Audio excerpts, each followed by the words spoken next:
Hello, everyone. This is Manisha from the Modular Podcast, and I am really happy to introduce to you Kathleen Cotter Clayton, who is the Vice President of Right Start Math. This is an interview I've been wanting to have for a really long time, so welcome, Kathleen. Well, thank you. And thank you so much for having me here, Manisha. I appreciate it. It's such a pleasure. And also, you are the daughter of Dr. Cotter, who founded Right Start Math, and I have a special connection to that because my mom is a Montessori teacher, and I'm trying to live in her shoes, and it's very special connection between a mother and daughter and education, and yeah, I'm really happy to talk to you. So for all of you listening, I just want to say Bright Start Math is one of our favorite programs. We are actually an affiliate with Bright Start, so it's one of the programs we recommend the most in our curriculum planner. It's just in a really beautifully designed, innovative, hands-on math curriculum, and we found it works incredibly well for children who are gifted, who have ADHD, dyscalculia, because of the whole multi-sensory approach and mastery-based approach that Right Start uses. They have levels instead of grades, so children can learn at their own pace. And it's one of those programs where I meet a certain family, and I know that Right Start is the only program that exists that is going to work for them. And I only wish it went up to 12th grade. I know it's in 8th grade, but I feel like it's a really important curriculum to be talking about when so much of the discourse is about AI tutors and digital learning apps. And, those definitely have their value and their place and their fit. But hands-on learning is so important. And so we really are going to dive in deep on that today. Yes. And I totally agree with you on it, on things being hands-on. I mean, think of a child like even like a 6 month old or a 1 year old. What do? They want to touch everything and they want to put it in their mouth. They want to experience it. They want to feel it. They want to taste it. They want to touch it. They want that. So why all of a sudden at age 4, 5, 6, when we start with math, everything is hands off? No, we need to touch it and feel it and work with it and see, what does three mean? What happens if we have three of these and add three more? So I couldn't Absolutely. agree more. We need to be Yes. touching things. I'm so glad you said that thing about putting it in your mouth because this is an idea on education I've really been trying to get out there is the idea of education being delicious. And Yeah. so much of it is kind of like dry and in the head. How are we doing education back to our body? I mean, ultimately, we're doing math in the real world, not on a digital app. So Right. that's so great. So we're gonna get more into that. But I'm just wondering if you could share a little bit about the founding story of Right Start Math. What your mom was doing when she created this program, how she identified the need, and how it grew into this incredibly beloved program for Yeah. homeschoolers and regular schoolers alike. Yes. Well, it's fun because it did not she did not wake up one morning and say, I think I want to make a math program. Rather, what happened is she is an electrical engineer. And so she's one of these smart math people, and her husband, my dad, is a mechanical engineer. So we've got two math-minded people. They give birth to three children. I'm the first one because I was the first one. I was taught very traditionally because, you just, that's what you do. And, you give them worksheets and off they go and they memorize and moving on. My sister was pretty much the same. But when it got to my brother, and he's about 5.5 years younger than me, he was in third grade and he was really struggling. And Mm. I'm being a little bit dramatic here, but pretty much every day as he would go into math class, he would get sick, throw up. I mean, it was awful. Pick up your kid, pick up your kid, pick up your kid. It was not working. So they moved to a school that probably is considered the first charter school in the United States in Minnesota. And one of the things they did with that school is they said every parent who has a child here has to participate and help support this school. Well, because he's having difficulties in math, because she's a math-minded person, she started to take some of the ideas that she had in her Montessori classroom and bring them into this charter school, and she started to create math card games to help the kids practice because worksheets wasn't working for my brother. So she created games, and somebody said, "These are really good. You should write this down." And she went, "What? Okay." And so that was actually the beginning of it. Then she started tutoring children with special needs, one of them, of course, being my brother, but she started tutoring them. And again, taking some of the Montessori things. If you're familiar with the Montessori black and white, or excuse me, the Montessori bead frame, the abacus Yes. developed, yes, is a derivative of that. So if you look at the Montessori bead frame, you look at we now call it the Cotter abacus, you can see how the Cotter abacus is influenced by the bead frame. And again, she's developing, how could you do this? How could you do that? Wrote them down. And that's actually all she intended to do. And then when she went back to school and got her master's in curriculum and instruction, taught grades 6, 7, and 8, and said, it was a great time of her life. It was also very difficult because she said, these guys are idiots. Not because they're stupid, but you can't do math if you don't have your basics. So she went back to school again and got her PhD in mathematics education with an emphasis on brain research. Her doctoral dissertation was the Right Start Math program. Wow. She did not mean to do this. She was just writing she actually started with the first grade, or we call it level B today, the first edition. And it did so well in that environment. I mean, those kids, they were like twice as good as all the other kids by the end of the first grade year, based on what she was doing. They said, that particular school said, we want more. So she wrote second grade, wrote third grade. She went back and wrote kindergarten, fourth grade. And I don't remember the exact order. But then again, she was done. And then we said, well, there's more to do. Then level G came in. Again, things were done. And then she said, but there's a better way to teach multiplication. And there's a better way to do this. And we have new brain research. And so we've got all these things. And that's where the second edition came in. So all of it was driven by need. It was not driven by her waking up and saying, I think a math program, that's what I'm going to do. No, everything was driven by need and a better way to do things, which to me makes it the best, because it's done for the right reasons and it's done for need and it solves a problem. Wow.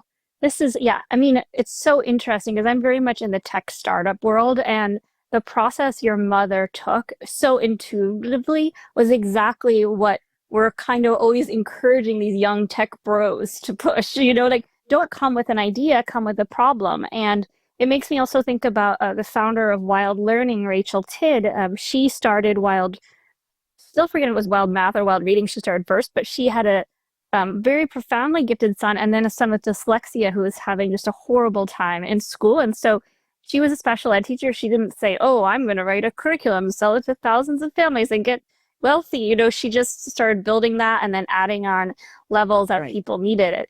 I'm so intrigued too by this evolution of the Montessori bead frame, because so many people treat Montessori like a religion that's set in stone.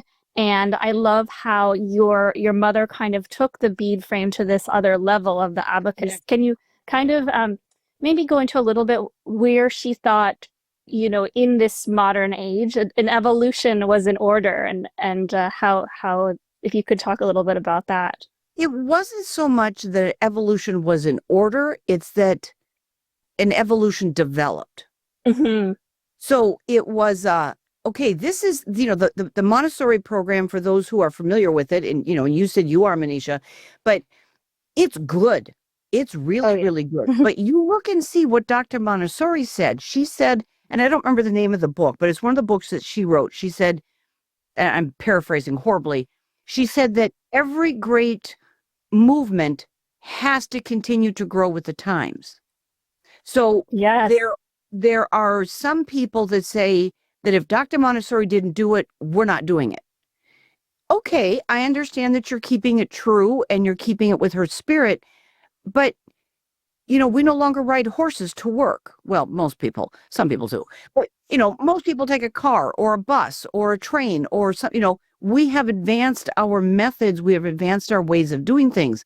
So we need to keep true to the Montessori method and yet advance that there's better ways to do it. So, for example, Dr. Montessori did not know that uh, I think it's 1 out of every 12 boys are color deficient, formerly known as colorblind.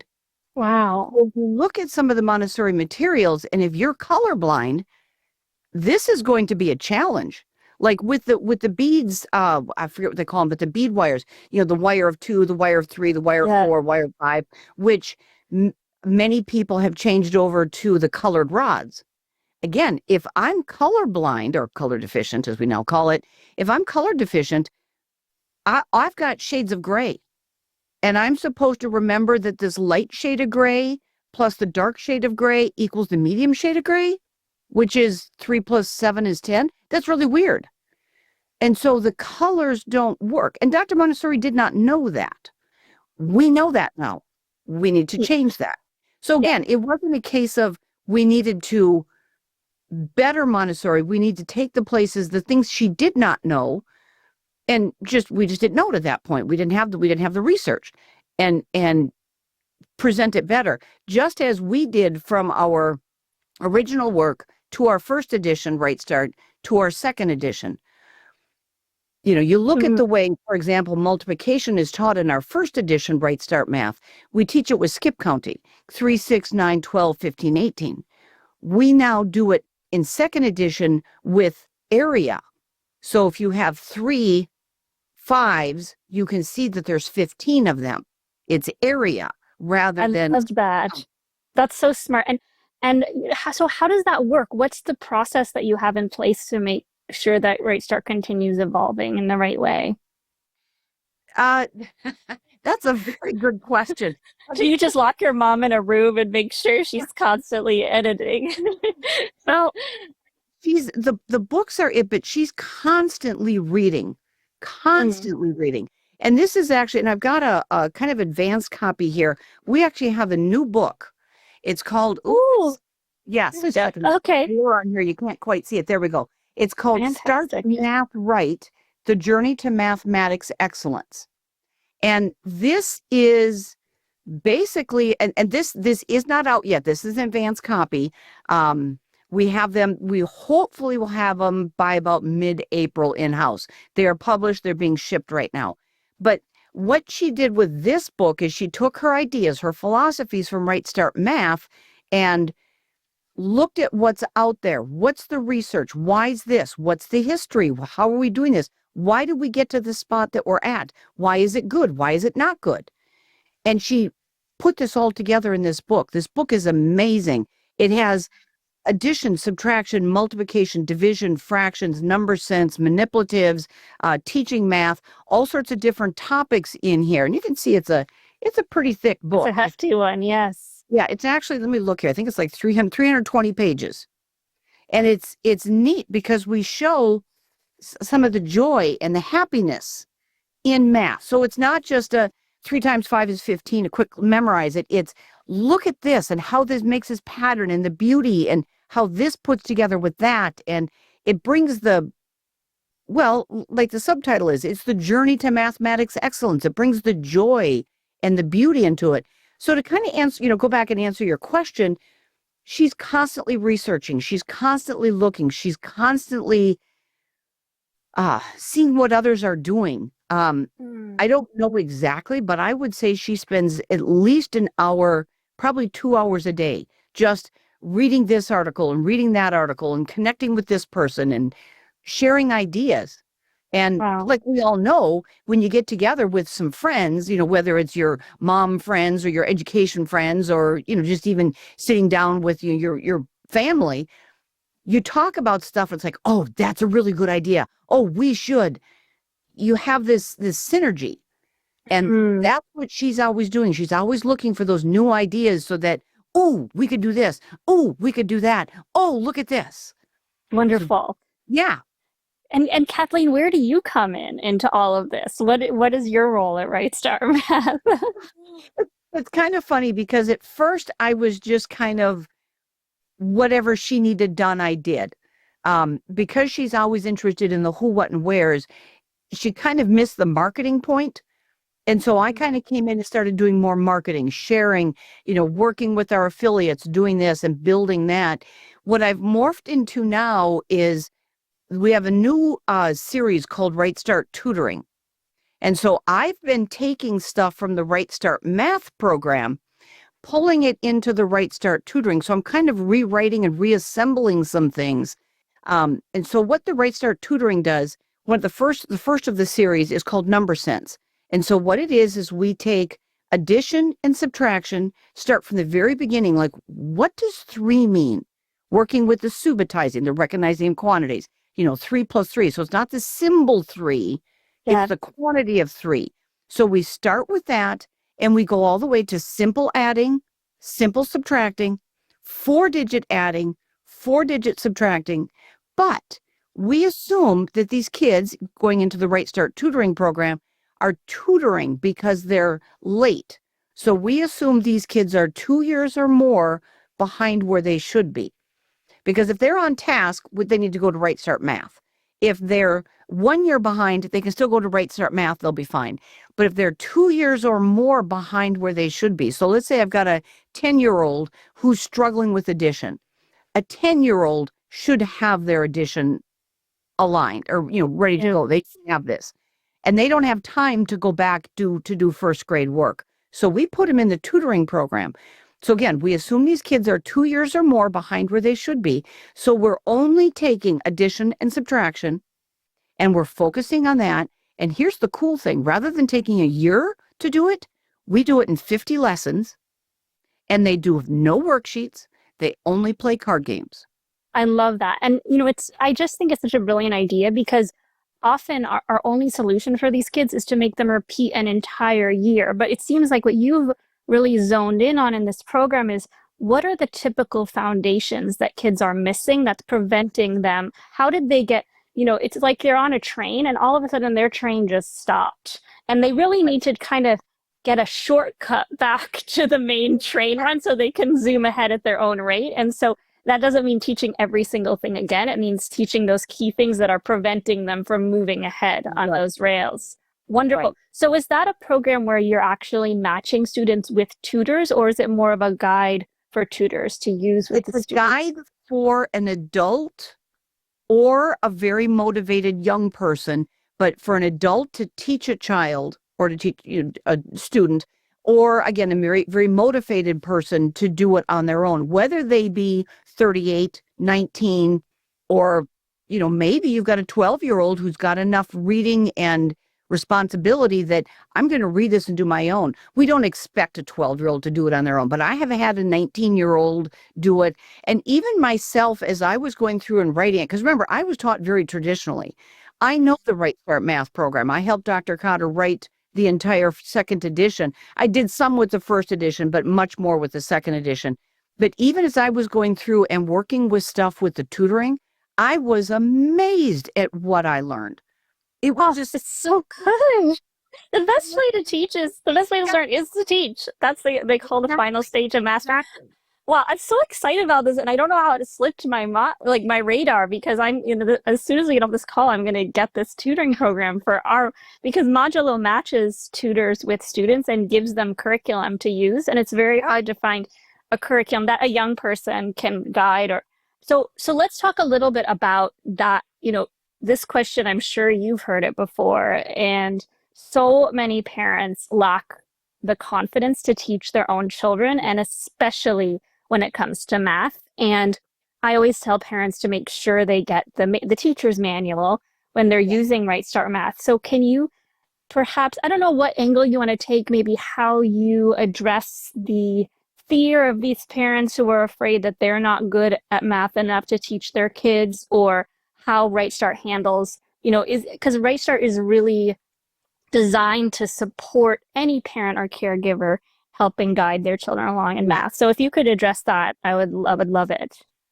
First, I'm gonna go back and check something you said. With the Right Start Math program, you have to have the teacher's manual because it's not optional. Yes. Level 2 first grade, you're only going to be doing a worksheet a week. So we're teaching for 5 days, and then you're only doing one worksheet. So if you only have the worksheet, this is not going to make sense. And even if you get to the higher levels where you have a worksheet, probably 4 or 5 times a week.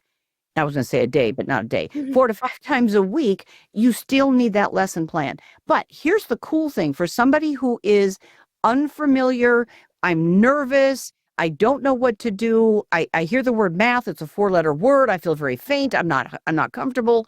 If you can read, you can do this. So in there, it will say, ask colon, and then it'll tell you what to ask. What is 3 plus 3? Question mark. And then it'll give you the answer. So if you're having a rough day, gosh, I don't know what 3 plus 3 is. It'll give you the answer. I don't know where my feet are, my hands are. It happens. Yeah. So basically, if you can read, you can do this. Now, some Beautiful. people are like, okay, I still don't get this. Or maybe my kid gets it, but I don't understand this. I just had a question the other day. We were talking about a rhombus. And a rhombus is a 4-sided shape that has equal sides, but not necessarily equal angles. So usually we think of a rhombus as like a diamond. It's got equal sides. The angles, you got the top tippy points very sharp. The side points are very wide. So you've got this diamond shaped thing. That is a rhombus. But listen to the definition. Equal sides, and it may or may not have the same angles. So if it possibly does have the same angles, a square is also a rhombus. It has equal sides, and it does have equal angles. So my kid gets it. And I'm like, Right. I don't get it. I don't get it. I always thought a rhombus was that pointy diamondy thing. I don't get it. Why is a square? And so then what you do in that case, we have a couple of avenues for you, how you, the parent, either help explain it to your child or explain it to yourself, whatever's necessary. But we've got overview videos. And in the older, actually, it was just about 6 months ago, I put QR codes in all of our lesson books that link you to overview videos. And what they are is we had somebody go through and give 4 lesson segments and talk about them. So in lesson, 6, 7, 8, 9, here's what we're doing. Here's what a rhombus is, talking about these different things. And then you'll have the next overview videos will be the next 4, the next 4, the next 4, the next 4. So it's kind of like these overview videos. It's Debbie, Rachel, or Teresa who do them. They kind of become like your new best friend. They'll just kind of help you walk through. It's not something for your kid to watch. It's to help you teach it. The rhombus lady. Yeah. So if what doesn't work for you, then you call us up and you go, okay, I need to talk to somebody. Kathleen, how are we doing this? Okay, what is a rhombus? And I'm going to work through it with you. And with our customer service, we don't go, oh, Manisha, you call the board this week. I can't talk to you anymore. You don't know what a rhombus is? What's your problem? I already told you twice. It's a square sometimes. Yeah. Goodbye. Yeah. Right. And if you need to call me 14 times in one day, we will talk to you.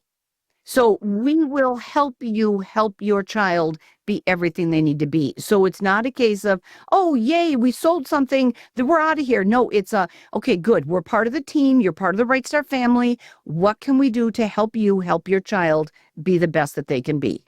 Go. I love that. I love that, Kathleen. I mean, that's so much more than a lot of schools are able to provide their parents. And I think that parents really need those partners in learning. I mean, I wasn't even aware, and I'm very excited about that. Yeah. So okay. Oh my gosh, there's so much goodness here. Let's talk a little bit about the abacus, because it is, in a way, maybe the heart and soul of the company.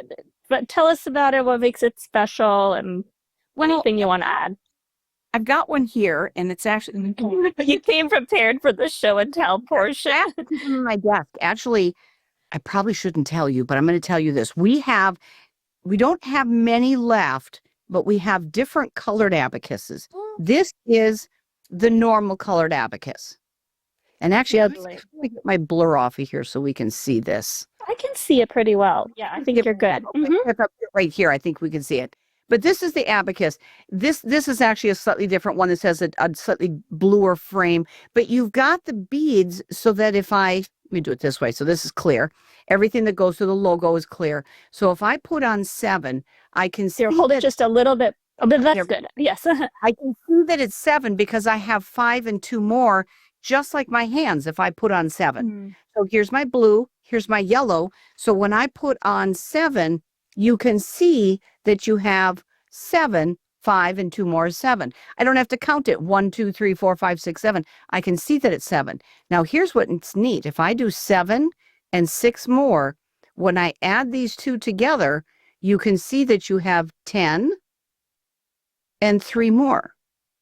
So the answer is 13. Brilliant. I love that. It's so good. It's so helpful. I mean, Yeah, with anything else.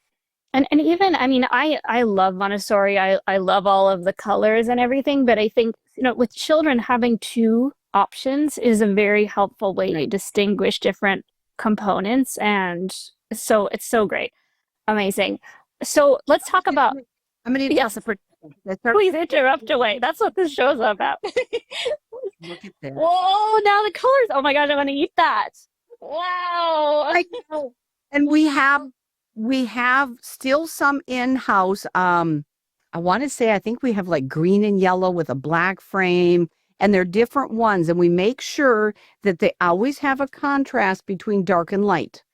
Because again, if I don't know that my child, usually it's sons, can be daughters, but usually if I don't know that my son is colorblind, I want to make sure that he still can see the difference between the dark and the light. And that's actually why our abacus, our traditional ones are blue and yellow, because you can see this. Wonderful. Are you, I don't want to go into a topic that you don't feel confident about. Are you able to talk a little bit about dyscalculia and how the program addresses children with that learning disability? Yes. And that's not my area of expertise. We actually have a specialist, a learning specialist, Rachel Anderson.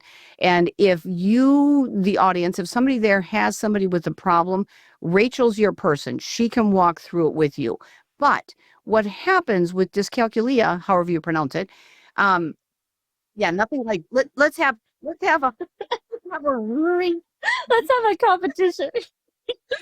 It's funny because let's have a problem with kids and let's give it the weirdest name. Like who can even pronounce it, much less spell it? Or like another one is dyslexia. Really? DYXL, whatever. For kids who don't know how to read. Like, let's give them a word that no one can spell or read. Yeah, let's give them a word that just shoots them right off the edge of the cliff. Anyhow, with dyscalculia, however you pronounce it, what the problem with that is that children, a lot of times, they see that symbol 3, and it's a symbol, and they don't understand that it's a quantity 3. So with us relying more on the abacus 3, I can see that it's 3. I don't have to worry about the symbol. I can see the 3. And when I add in +2, I can see the 5. Now, how do I write 5? And that's where we start to end up with a lot more problems as to how do we write it. But if I've got a young one, instead of gripping my pencil and my paper and working with it, let's do it on a dry erase board. Let's do it in the sand. Let's put rice on the table and have them trace it through the rice and work with their numbers that way. So we give you different ways to do it, to help with it. And again, if there's something in the curriculum that's still not working with your child, they're still having some their own personal situations, call us. We'll help you work through that. What we always say with our customer service, you call, you're going to be talking to people who've used the program. If you stump them, you come to me. If you stump me, you go to Dr. Cotter. Now, we'll put Rachel in there instead of me if she can do a better job, but we will help you, and we will get you to Dr. Cotter if need be. We'll help you with that. Beautiful. So let's segue a little bit into math as a concept that children learn in school. And one of the reasons that I chose Right Start Math as a program to highlight on Modulo is because, based on my research, you are really focused on conceptual understanding rather than procedural, which is a lot of school is just about memorizing formulas and certain ways to do things, which is why it's so hard for parents to support their kids if they don't know what that particular method is. And so you're really focused on serving the child. And what's exciting is that even though you're not trying to meet school standards, most of the children that I've seen go through Right Start also are able to do really well on these standardized tests because they have those concepts. So in our changing world where people need financial literacy, they need to maybe learn how to be AI engineers. I mean, how do you determine what math concepts are really important for children to learn for the future? That's a very good question. And it's kind of, I'm glad you asked this because to me, they don't have to know 8 times 7, but they have to know how to think it through. So I could do 8 times 7 because like for me, again, I was taught very traditionally. I honestly don't know what 8 times 7 is, but I know that 4 times 7. Are you stopping and thinking what the answer is? I think it's 56, but I have to. Now, here's how I do it here, and this is one of the ways we teach kids. 8 times 7, no idea. 4 times 7 is 28. 28 times 2, or 28 doubled, is 56. So I've got a way to figure it out because, like with AI, I mean, that's been out for, well, it's really hitting mainstream now, but it's been out for, I mean, kind of ish, for about 5-ish years. I mean, we've been using it other ways, but it's becoming more mainstream. There's awareness that it's the future of work, right? Yeah. Yeah. Right. And the thing is with it is when I was a child, AI stood for something totally different, which is another whole conversation. But you're stopping and thinking, what does she mean? Don't worry about it. Anyhow, I won't. But it meant something different. And so you have to, you can't teach the kids the knowledge. You have to teach them how to find the knowledge, how to think through the knowledge. Because AI right now, we're like, ooh. But the thing is when my grandson, who's 13 down to 2.5, depending on which one I'm looking at, when Milo, the 2.5-year-old, is my age, AI is going to be such old news, and it's going to be something Absolutely. Yeah. I couldn't agree more. Yes. Nice. I can't teach him what he's going to encounter in 20 years from now, but I can teach him how to think, how to be logical, how to find, how to search, how to calculate, how to find. That's what our power is with Right Start Math. So it's not just 8 times 7 is 56 because I said so. It's how can you figure it out? Yes, exactly. I mean, and I think even beyond that, what you're alluding to is that you're actually developing processes inside of a child's brain. By using those type of problem skills, their brain becomes more plastic, more ability, and it's actually a biological, physical thing beyond just this is how to think, memorize these 3 thinking processes. Yes, I love that. Oh my gosh, so good. Yes. Do you remember learning about trigonometry? Sine? Vaguely. I had a really wonderful calculus teacher, and so I just remember the joy of being in that class. And yeah, she made it fun. I did not have that teacher. I had the teacher who created horror, and I thought that trigonometry, sine, cosine, and tangent were things that they developed to torture me, and they did a lovely job. It was awful. It was awful. We teach it in our level H, which is our middle school program. And you're like, wait a minute, you just said we're teaching trigonometry to middle school kids? Yes. And when I saw how that was taught, I'm like, oh, get out. That's what trigonometry is? Oh, this is awesome. And we have an online class for levels G and H. For those who are interested, you can do it on your own. But levels G and H have an online class, and it is amazing. It almost brings tears to my eyes when we're teaching it and watching these kids using trig and using things in ways that I would have never thought of. Because again, I'm better now, but I was a drill and kill kid. Oh, that's not how you do that. But to watch these kids, in a classroom of 10 kids, watch them all come up with the same answer 10 different ways just brings tears to your eyes to know that these kids are going to make a difference in the world. These kids are going to go places. That's what Right Start Math does. So we don't teach that, okay, cosine, sine, whatever, who cares? I don't know what it is. We teach you how to use it, what is it, how to figure it out, and so you can turn it around and keep working with it. That's what Right Start does. Marvelous. I love that. All right, so let's talk about the high school portion when Right Start ends. We have some students who are just profoundly gifted and they have a parent who's a mathematician and they, maybe 8 or 9 years old and they've whipped through the entire curriculum. What do they do next? And especially, touching upon the point of asynchronous development, how do they find a program that can be fun for a kid, but also keep them learning? Right. But very interesting question, because sometimes people say, oh, you can't be doing algebra until your brain is developed properly. Well, your brain is going to develop if you feed it the right food. So if I've taught Right Start Math levels A through H, I happen to be 9 years old, you can at age 10 start algebra. Go for it. There's what program would you use for that? Well, we recommend 5. And the 5 that we recommend, the top 2 are video text algebra. Now there's 2 versions of video text. There's the new one that Memoria Press has out. We like the old original one with Tom Clark. And I'm not saying the other one's bad. I'm just saying we prefer the video text algebra with Tom Clark. So again, no shade on anybody else, just that we prefer this one. So it's the video text and Mr. D's math. And then we like Art of Problem Solving, Jacobs, and Forrester's. Now, are there other ones out there? Probably.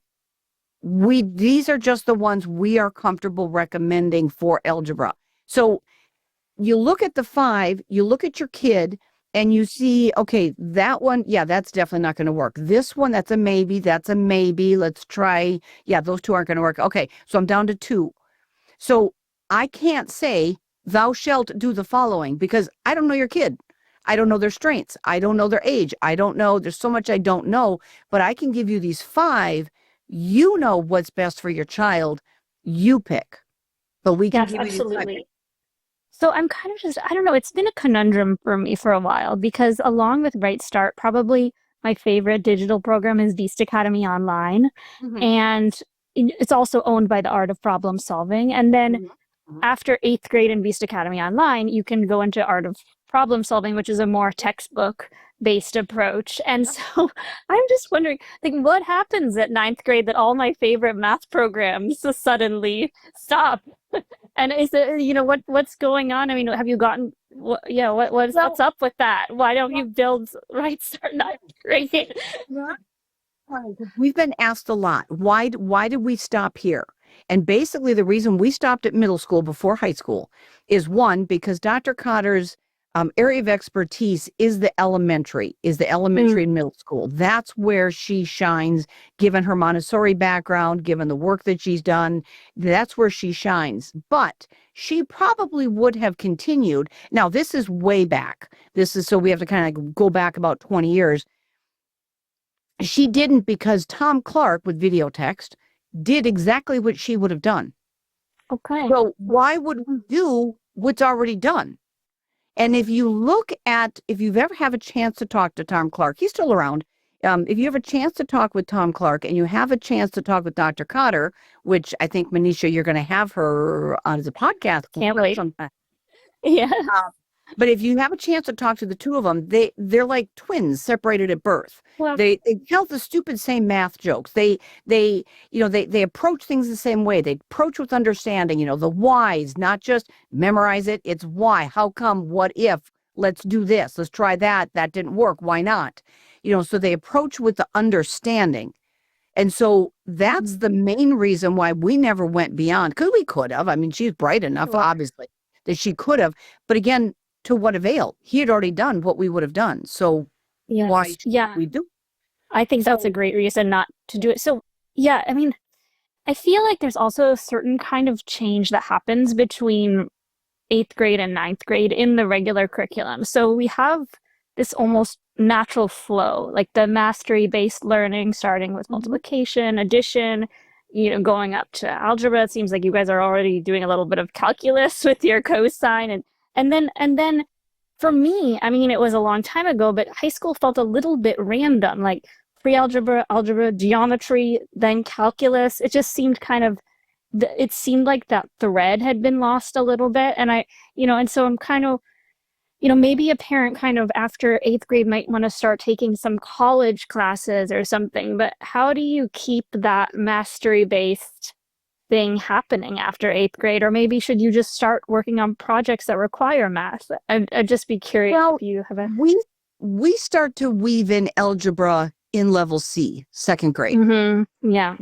And by the time they're hitting levels F, G, and H, they're doing algebra. So when our kids go into algebra, there's really nothing new happening. It's just we're not doing it on the abacus. And the abacus, let me back up. The abacus, we use it heavy in levels A and B, C, D, E, and F. It's more, we're using it, but we're kind of moving away from it. By the time you get to G and H, there's no abacus to be had. Because at that point, you have your basics. Now we're exploring actually using geometry tools. So we're becoming more and more abstract. So when you get to the algebra component, whatever program you use, it is going to be more abstract because I've already built the concrete. Now I can go into the abstract.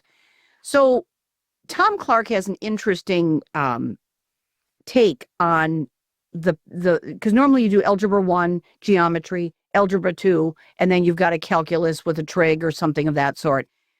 His take on it, and I think this is very interesting, is that we do algebra 1, then geometry, because now you're starting your college testing, your AC, your SATs, and then you do algebra 2.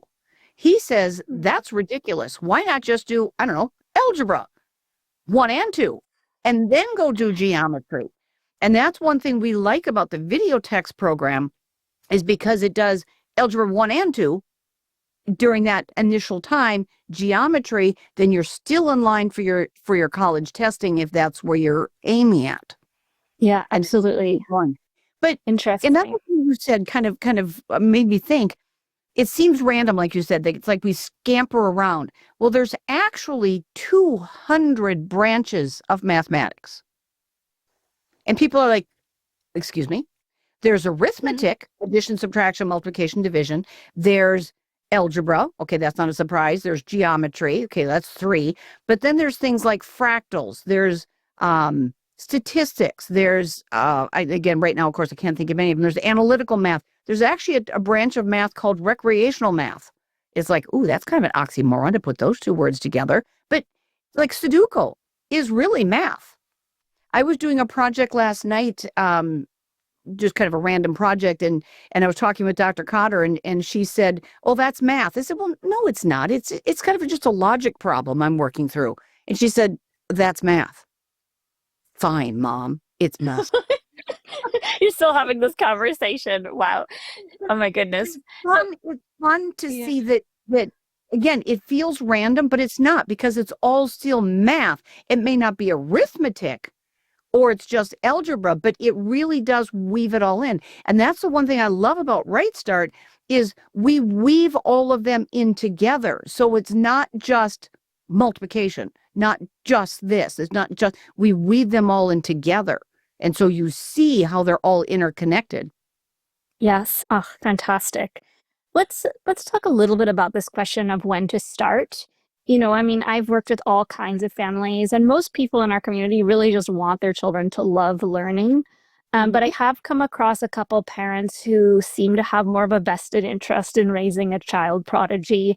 And the moment their kid turns 2, they're looking for math resources. And there seems to be an idea, which I think is somewhat of a misconception, that if you start math earlier, you're going to be much better at it later on in life. So if your kid is learning addition and multiplication at age 2, they're going to be better further along. Could you address your feelings around that? And, when would be the ideal time to start, or how, because children's brains develop differently, and how to kind of assess, all right, my child is ready to begin Right Start math.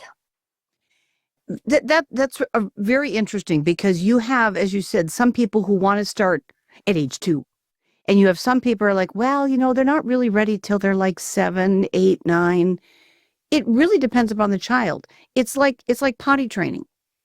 Most of us have kids, a girl will potty train about a year before a boy, and you can't take a 1-year old and potty train. Now, some of you are going, I did it. Okay, but probably because you were potty trained.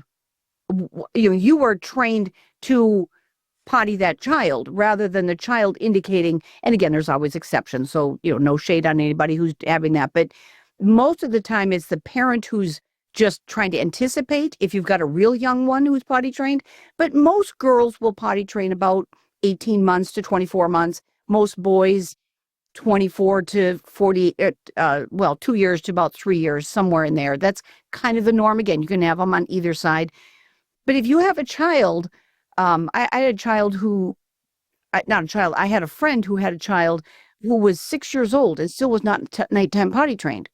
Does that mean that that child is late? No, it just means she had a small bladder. There you go. Right. So the thing is you can't really say we have to do this because then, I mean, by the time the kid usually goes to, gets off, goes to college or gets married, they are potty trained. They will get it. It's just a matter And they're of just as well potty trained as the child who learned when they were 1 year old using the infant potty training method. Yeah. I was a very slow walker. I think maybe around age 2 or something. And Yeah. my mom just didn't care at all. And now I love to walk 4 or 5 hours a day. I'm a power walker. Right. Yes.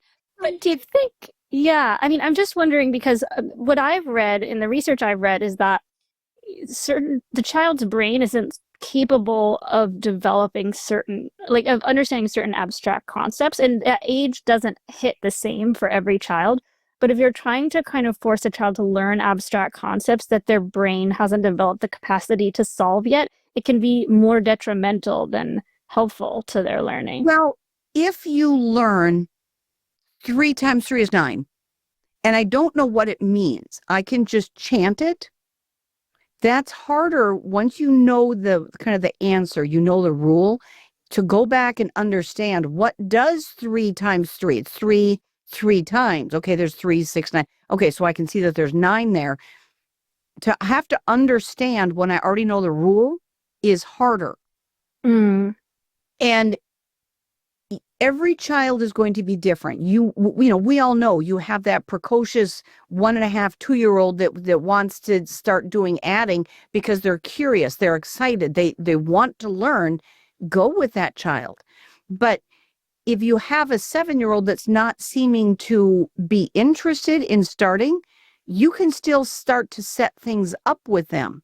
Here I've got 2 apple slices and 2 more apple slices. You can see that you have 4 apple slices. So you can feed the child's natural inclination, and you can also put them in an environment that will foster that. Absolutely. So would you say, I mean, how would you say if a family is trying to decide if it's the right time to start Right Start, when's the right time for the Right Start? It depends on the child. I know probably right now, probably about 15 to 20 2.5-year-olds who are using our level A.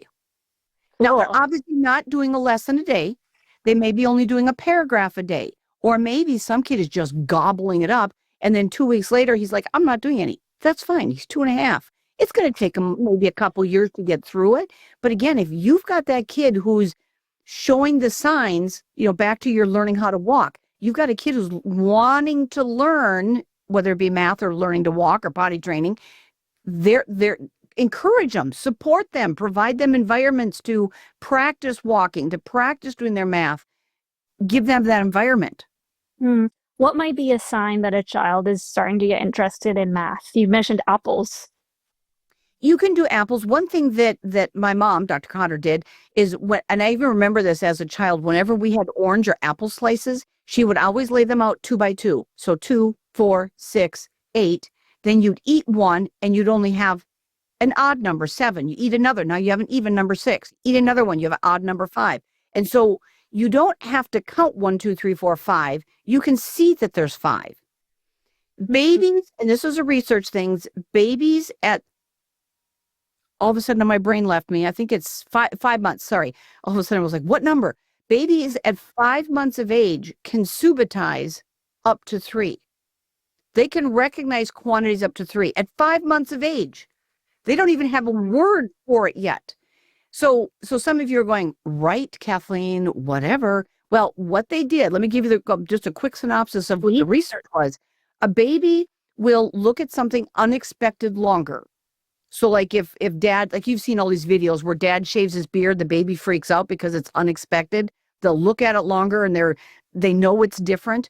So what they did based on that premise, what they did is they showed the baby 2 teddy bears, put it behind a screen, brought in a 3rd teddy bear, put it behind the screen. And what do I expect to see behind my screen?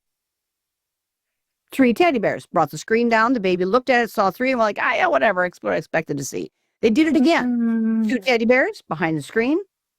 3rd teddy bear, put it behind the screen. But behind the screen, they changed it.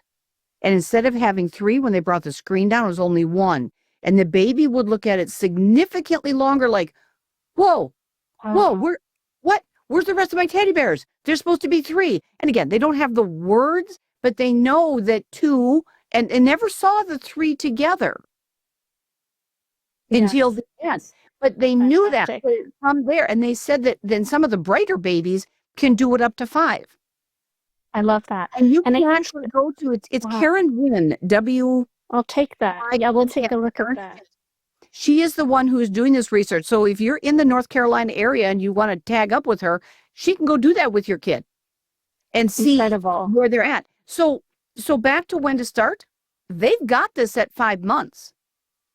Wow, amazing. So you can do it now. So it's not a case of can your kid write the numeral 2? It's how old are you? I'm 2.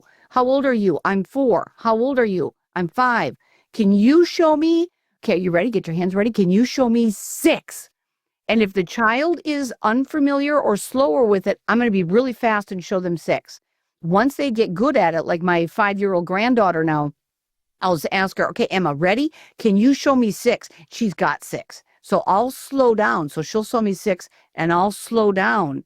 So I'm mirroring her instead of her mirroring me. So initially, just work with your kids, the numbers 1 through 10. They need to know that this number is called 9. They can see the quantity, but they need to know it's called 9. They don't need to write it. They don't need the symbol. They just need to know what it's called. Yes, I mean, there's so many ways that parents can work with their kids. And I also encourage families to kind of take the signals from their own child. You know, again, a child starts asking questions like, why is my brother bigger than me? Yeah. You know, and something as simple as that. Or, you know, there's ways that if you're listening, you can start seeing the curiosity developing around mathematics. And it's, you know, and the pace is really important too, just because I think, you know, some parents might say like, all right, first day of 5, now how many do I have? How many? You know this, instead of that patient waiting, and maybe it's not today. And this idea of it can be 1 sentence a day, 1 paragraph a day. I mean, following your child's pace really pays off in terms of speed. When you rush, it really slows things down, you know, so that's if you can kind of get into that rhythm, that's good. You can weave it into everyday life. So a wee little one, how many shoes do you have? 2. They don't have to count 1, 2. They can see they have 2 shoes. How many socks do you have? Oh, now you got your brother's socks. How many socks do you have now? Oh, you have 4. As they get older, one thing I did with my kids, and I had 4 kids in 5 years, so it was quite chaotic for a while there. Yeah, I know. Anyhow, it took us 8 years to figure out how to make babies, and we had a medical intervention to stop it. But anyhow,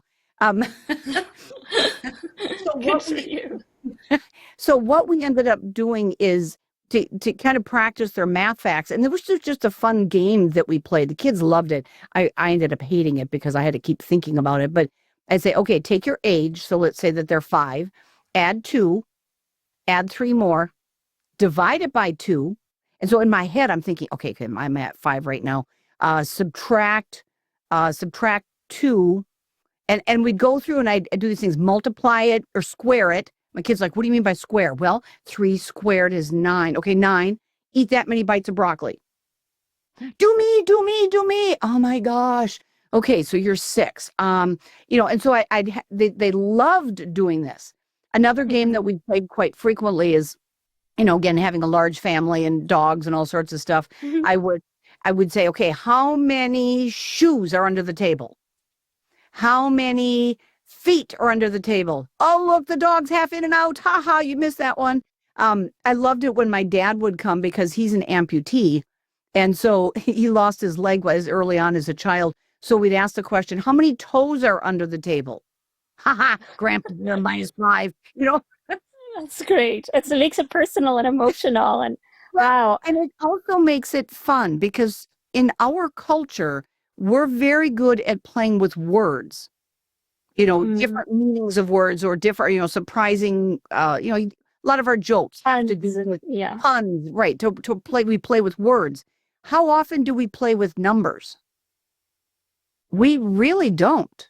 Mm, So find a way to incorporate it in with your family.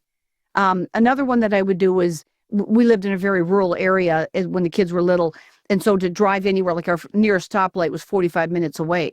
So I'd have the kids say, okay, we need to be here at this time. What time do we need to leave? Please add in 15 minutes because we need to fill gas. yeah. What time Yeah. are we leaving? What time Absolutely. do And we you're have to get just our shoes on? right. You're And just so teaching them to now, think in terms of exactly, mathematical way. right. So interesting.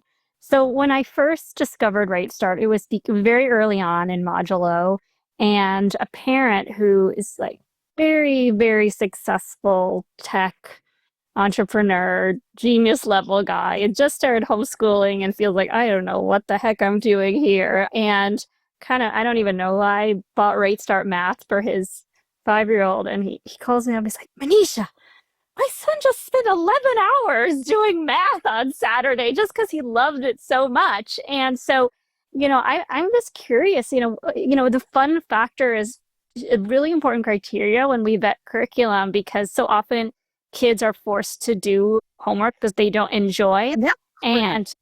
And yeah, it's critical, but it's also very ineffective. And when parents ask me all the time, how do I motivate my child? I said, find a curriculum they love, you're done. And so why is Right Start fun? Well, we don't make them drill, but to get the fun factor, because you still have to learn it, but to get the fun factor, we play card games. Remember the game, very simple example. Remember the game Go Fish, where you want the Oh, two yeah. to match two, the three to match a three. Mommy, do you have a 6? No, go fish. We're going to change it up and say the pairs are things that equal 10. So if I have a 3 in my hand, 3 needs a 7. Mommy, do you have a 7? Thank you. Okay, now I've got a 5 in my hand. 5 needs a 5. Mommy, do you have a 5? No, go fish. Absolutely. And I would also just add on to that. I think it's that in Right Start Math, kids are actually learning. I mean, I think kids enjoy learning. They enjoy solving concepts. And in a lot of times at school, they're memorizing and they're not told why. So even if Right Start Math is challenging, children love learning. If something is challenging, they're actually learning new concepts. That's going to be engaging for them. Right. And that's actually an interesting point because a lot of times, a lot of math programs say, we're doing this because here's where it's going to be used. And that's good. You need to know where it's going to be used. But sometimes you do it just for the sheer joy of it. Like the project I was working on last night, we needed to have it done, but I did it because I loved it. To me, it was just the coolest problem to figure out. And I liked it. It's just like my brain was just like, oh, yeah, I enjoy that. I enjoy the joy, the problem solving, the working with it. And Absolutely. that's what we need our kids to see is to have that joy in there, to have the delight, to have oh, I never knew that. That is so cool. That's what you want your kid doing. You don't want them walking around going, okay, flashcards, this is what I'm doing. No, I want them to have the fun and the joy and the beauty and the excitement of math. And it's there. And some people are like, yeah, no, it's not. It is. It really is there. And we started in level A, and it doesn't matter. Even if you come in level D, we've got review lessons. And then we're going to show you level D kind of focuses on multiplication, division, and a little bit starts fractions. But it shows you where and how this all goes together. And again, you use those card games for that practice, for that joy, for that fun. And so it's not just something where I'm in the corner doing worksheets. I'm playing card games with daddy, with mommy, with grandma, with, you know, my sister. You know, sometimes, again, I got tired of playing the games in all honesty. So what I ended up doing is I'd tell the kids, you know, go play against the dog. Tell me who wins. You know, and they loved it. Sometimes I'd That's even funny. have the kids do it right hand versus left hand. Wow. So, Well, speaking, yeah, yes, continue. yeah. Wonderful. Well, speaking of joy, it has been an absolute joy having you here today. Is there anything burning in your heart or mind that you want to share with people before we sign off today? Share the joy of math. And even if you can't find the joy, find a way to give the children your joy. And another thing too, make sure even if you don't like math or you're uncomfortable with it, don't tell the kids. It's kind of like if you're afraid of spiders, you try not to be afraid of them so that your kids don't be afraid. Mm. Share the joy or find the joy or put them in an environment so they can experience the joy that is math. Yeah, absolutely. And I think, if you do feel a lot of discomfort around math or hatred of math or whatnot, it's okay to be honest about that, but just be kind of aware of how that might impact your child and how it can be used as an empathy point, like I know that second grade math was really challenging. I also felt really frustrated in math, and so I've done research and I'm really excited about this new way of learning math. I think we're both going to enjoy learning it a lot together. Yeah. Yeah. Yeah. This has Yes. been wonderful. Well, thank you so much for having me. Thank you so much for coming. As I said, I'm massive fan, so excited and honored to be collaborating with you. Well, everybody listening, we're going to have the links to join Right Start Math in our show notes. I hope you'll use our link because we're an affiliate, and we love getting that support from Right Start as well. So yes, thank you so much again, and I'm excited to talk to your mom and to continue this conversation. And last of all, just thank you for such an essential and beautiful product you've put out into the world. Well, thank you. Thank you, Manisha. Thank you for all that you do.